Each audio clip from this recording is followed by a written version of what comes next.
दोस्ती, सपोर्ट, आज मेरा सबसे अच्छा दोस्त, मेरा सबसे अच्छा सपोर्ट, मेरा सदा मेरे साथ नहीं है। किसकी वजह से? तुम्हारी वजह से। मैं जानता हूं, ये भी जानता हूं कि मैं ये सब नहीं बदल सकता। मैं सदा की कमी कभी पूरी नहीं कर पाऊंगा, लेकिन श्रुति फिर भी मैं यहाँ हूं और साहस के इस दुनिया में आने के बाद भी यहीं रहूंगा, तुम दोनों का ख्याल रखने।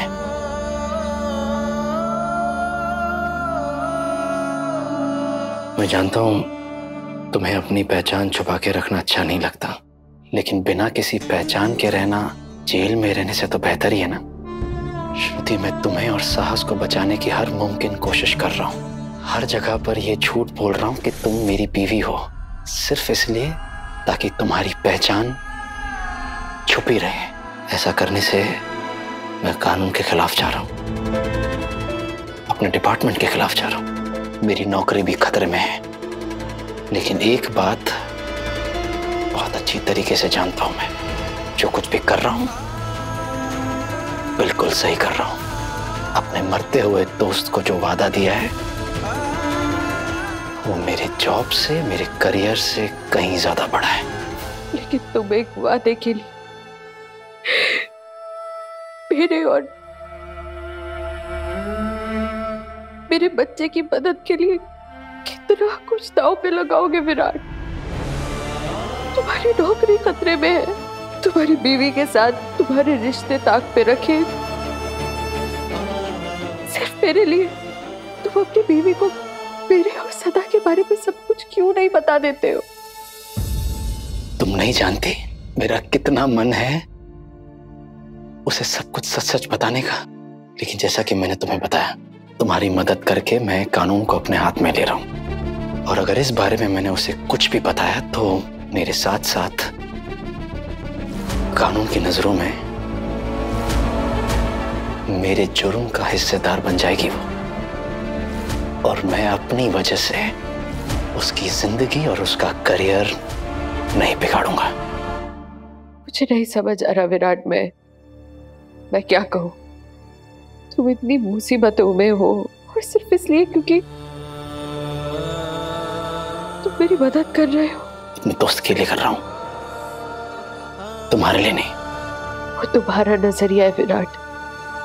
मेरे नजरिए से मुझे एक ऐसा इंसान दिखता है जो मेरे लिए हजारों मुसीबतें मोल ले बैठा है। लेकिन क्या कभी भी ये मुसीबतें खत्म होगी? क्या मेरा आने वाला कल भी मेरे आज की तरह ही मुसीबतों से भरा होगा? क्या कभी भी मेरी जिंदगी में शांति आएगी?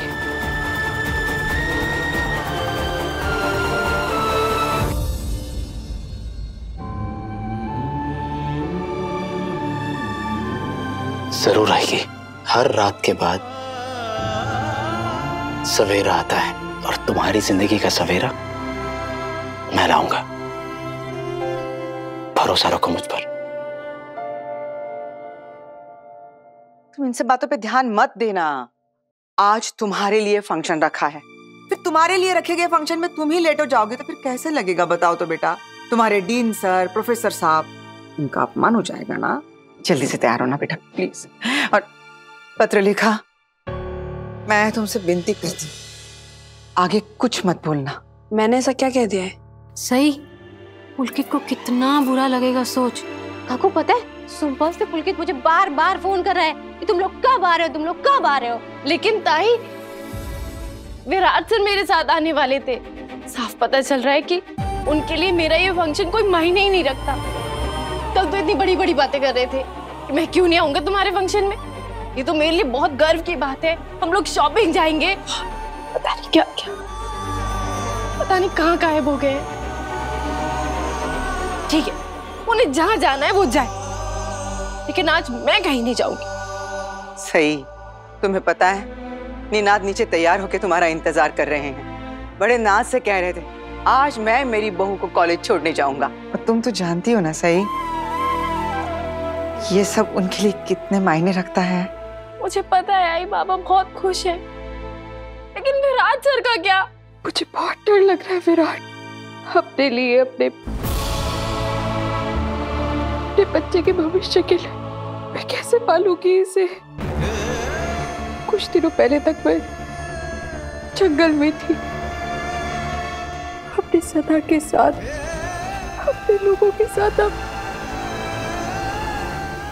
मैं अकेली हो गई हूँ विराट। ऐसी सिचुएशन में घबराना, डर लगना बहुत नॉर्मल होता है, लेकिन अभी तुम्हें सिर्फ और सिर्फ अपने बच्चे को, साहस को इस दुनिया में सही सलामत लाने के बारे में सोचना चाहिए, और कुछ नहीं। यही तुम्हारी असली जंग है, जिसे तुम्हें ना सिर्फ पूरी हिम्मत के साथ लड़ना है, लेकिन जीतना भी है। तुम अभी कमजोर नहीं पड़ सकती। ये बच्चे की सेहत के लिए बिल्कुल ठीक नहीं है। पहले ही तुम बहुत स्ट्रेस ले चुके हो, जिसका असर इस पर पड़ चुका है। इसीलिए प्लीज शांत। तुम्हें ऑफिस नहीं जाना? छुट्टी ली हुई है। मेरे लिए तुम बहुत कुछ सैक्रिफाइस कर रहे हो विराट। ना चाहते हुए भी मेरे मन में ये सब बातें घूमती रहती। प्लीज इतना मत सोचो। तुम्हारी वाइफ का स्पेशल डे कैसा रहा? मेरा स्पेशल डे?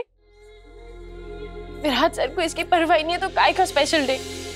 मुझे पता है आई, वो नहीं आएंगे। तुम ऐसे क्यों सोच रही हो? सही, कम से कम तुम तैयार तो हो जाओ। जैसे वो आएगा हम लोग निकल जाएंगे उसके साथ। फिर से शुरू हो गई इसके ड्रामा। हाँ, एकदम बरोबर काकू। मैं है ना सही के लिए एक मस्त वाला ड्रेस सिलेक्ट करती हूँ, और वो ड्रेस के साथ साथ मैचिंग ज्वेलरी भी। ओके? जाओ जाओ जाओ। मुझे उनके लेट होने की और उनके ना आने की वजह पता है। मुझे पता है वो कहाँ गए होंगे। कहाँ गया है विराट? आप सबने देखा था ना कल उन्हें किसका फोन आया था? श्रुति। उसका फोन फिर से आया था, और मुझे पता है सुबह सुबह विराट सर उसी से मिलने गए होंगे, श्रुति से।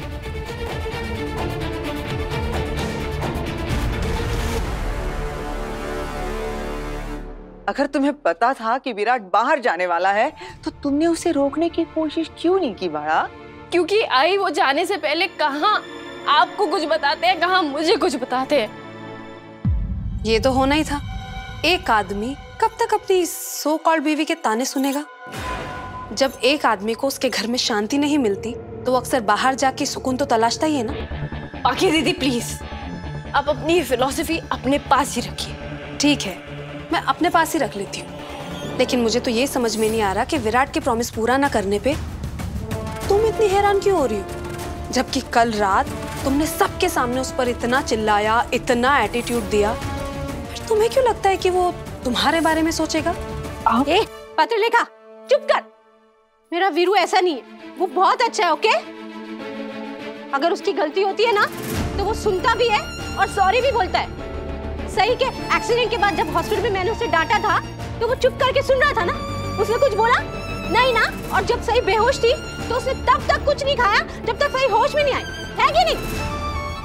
आप बहुत अच्छी हैं देवीताई, इसलिए आप सबके बारे में सिर्फ अच्छा ही सोचती है, और आप ये सब इसलिए बोल रही हैं क्योंकि आप नहीं जानती पिछले कुछ दिनों से विराट सर मेरे साथ कैसा बर्ताव कर रहे हैं। देवीताई, आप विराट को कभी समझ नहीं पाओगी। विराट पहले भी किसी को एक बार धोखा दे चुका है, और जो इंसान एक बार धोखा दे सकता है ना, उसके लिए दोबारा ऐसे हरकत करना कोई बड़ी बात नहीं है। मैंने कहा ना, आप अपनी ये बात अपने सही सही सही सही सुनो, मेरी बात सुनो। तुम्हें मुझ पे भरोसा है तो बस दूसरों की बातें सुनना बंद कर दो। हाँ, मैं विराट की आई हूँ, लेकिन मैं तुम्हारी भी तो आई हूँ ना। आज तुम्हारे दिल में जो कुछ भी चल रहा है, जो भी बात है, तो मुझे बता सकती हो ना।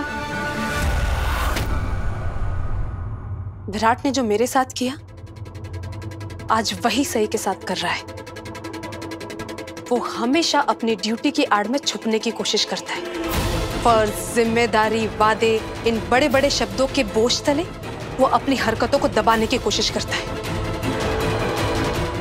लोगों के विश्वास के साथ खेलने में ना उसकी आंखों में इतनी सी भी गिल्ट और तकलीफ नजर नहीं आती। बस एकदम चुप। अगर तुम बातों को संभाल नहीं सकती हो ना तो कम से कम उन्हें बिगाड़ो तो मत। अच्छा लेखा, ये सब तू क्या बोल रही है? तुझे दिखाई नहीं दे रहा? सही में बुरा लग रहा है? सही, तू उदास मत होके, तू खुद का लेना। ये पत्रलेखा ना एकदम गंदी लड़की है। सच बोलने वाले लोग दूसरों को गंदे ही लगते हैं देविताई। और अगर मेरी सच्ची बातों से किसी को बुरा लग रहा है तो इसमें मैं क्या कर सकती हूँ? मैं बताऊं तुम क्या कर सकती हो? तुम यहां से जा सकती हो। जितना जहर उगलना था उगल चुकी, अब जाओ। ठीक है अश्विनी मामी, अगर यहाँ किसी में सच सुनने की हिम्मत नहीं है ना, तो वैसे भी मेरा यहाँ रुकने का कोई फायदा नहीं है। चलती हूँ।